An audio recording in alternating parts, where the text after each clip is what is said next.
আপনার খেলার অনুভূতিটা কেমন লাগলো? ভালো, খুব ভালো। খেলায় নেশা, ঠিক আছে। জি। খেলার এবং খেলার বাইরে কোনো এনজয় নাই, ঠিক আছে। শরীরটা চর্চা হলো। হ্যাঁ। এবং আমার খেলা আপনাকে কেমন লাগলো? আমি কি চুনকাম জাকিরের থেকে ভালো খেলতে পারবো কিনা? হ্যাঁ, তুমি জাকির থেকে ভালো। তবে জাকির একটু অভিনয় করে, তুমি অভিনয়টা পারো না। হ্যাঁ, আচ্ছা, আচ্ছা। হ্যাঁ, অ্যাক্টিংটা জাকিরের জন্য পারফেক্ট। সে কি আসলে ভাত খায় নাকি চুনকাম খায়?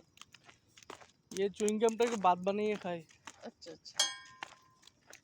তো